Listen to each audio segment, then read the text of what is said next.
Your channel's still under review for monetization, is it? Yeah, I think you're going to have to wait until... It's going to leave a mark, is that?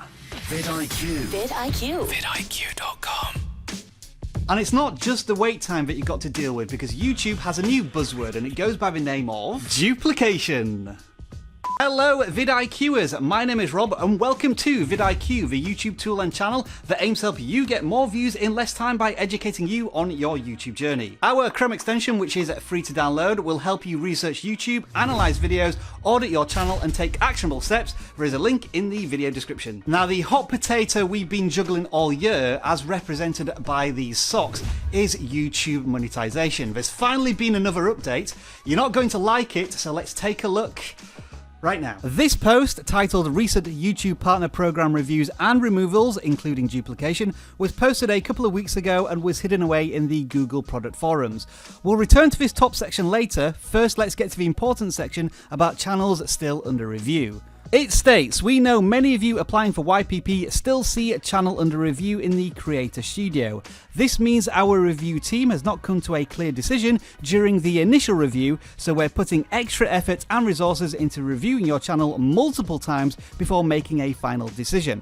We are hoping to share our final decisions with all of these channels by the end of the year. In the meantime, the best thing you can do is keep uploading original content, as the more info content to review, the better.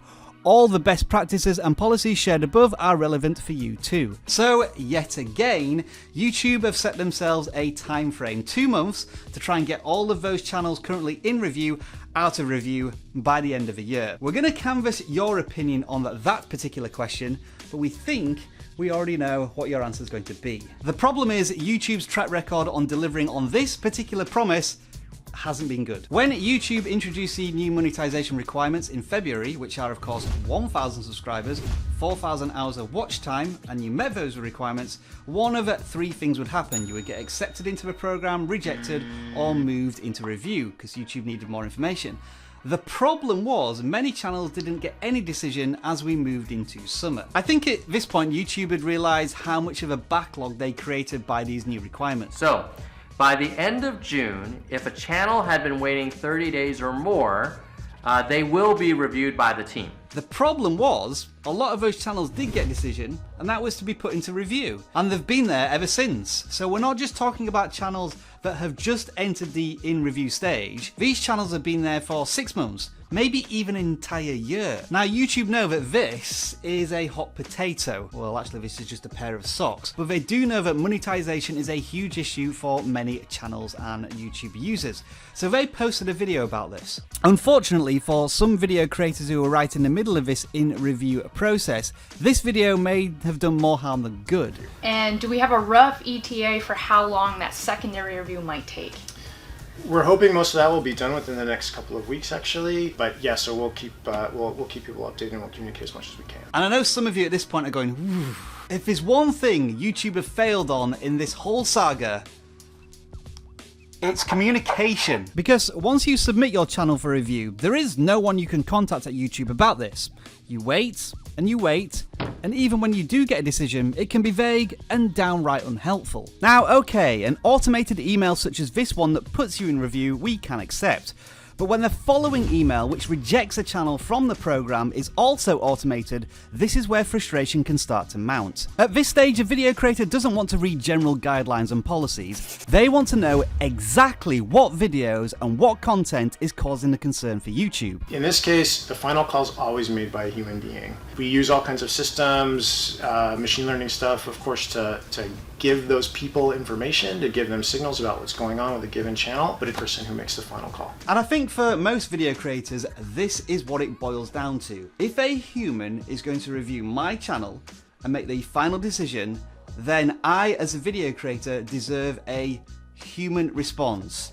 Not an automated response, but something that tells me what policy I'm maybe not following and which videos precisely are the ones causing the issue, so that I can go and rectify that and apply it again in the future. It won't surprise you to know that we had a lot more to say on this subject, so we posted a comment on that video from Creator Insider. There is a link on screen now, do go check it out. Now, while we did say there was no official way to contact... Hang on. right. While I did say there's no official way to contact YouTube on this topic, there are a couple of suggestions we do have which may jab them in the right place. The Team YouTube Twitter account is there to answer your questions, so you have absolutely nothing to lose by firing off a quick tweet to them. We also made a tutorial video about how you can use the feedback tool within YouTube to ask them what's going on with your YPP application. We're delighted to read of success stories coming from this technique, so if you want to know more, click and watch the video on screen now. Alright, let's now say that your channel has been in review and you did get a response, but it's that dreaded duplication. What does that mean? A lot of time that refers to content that's coming from other sources where the creator really isn't adding much to it. So that could be videos from other platforms, or it could be TV content. On the surface, that sounds relatively straightforward. However, there is some really important wording in the forum post we showed you at the start of this video that sheds more light. It says it's important to note that duplicative content is not just about copyright. The spirit of this YPP policy is to make sure we're only allowing channels into the program when the content adds value and is original and relevant. There's two crucial elements there. First of all, the spirit of the YouTube Partner Program. This element adds judgment to the requirement. So not only do you need 1,000 subscribers and 4,000 hours of watch time, but your content has to fit the spirit of the program. And that gives YouTube carte blanche to say whatever they want, in effect. And I can understand that. What it also tells us is that you could be using content legally from other sources, if it's Creative Commons, for example. However, if you, the video creator, add nothing to that conversation or that content, then that is against the spirit of YouTube. And again, I completely understand that from YouTube's perspective. Videos where the channel is just collecting public content, the video uses a computer-generated voice. A channel re-uploads other people's content, and generally like content farms that just are producing content to try and kind of game the system will not be monetizable. Now I know what you're going to say at this point. Aren't I guilty of this exact thing in this very video? I am indeed using clips from the Creator Insider channel for this video. The difference is fair use. In a nutshell, fair use allows people to use copyrighted content without the owner's permission if it meets various guidelines that, due to the nature of video content, can be very subjective. We feel the video you are watching now is both educational and transformative from the original content we have used. In other words, it adds new meaning to the topic rather than copying it. And these are two fundamental aspects of fair use. We could do a whole video on this topic itself too, but to start you off, you should check out this page YouTube have dedicated to fair use.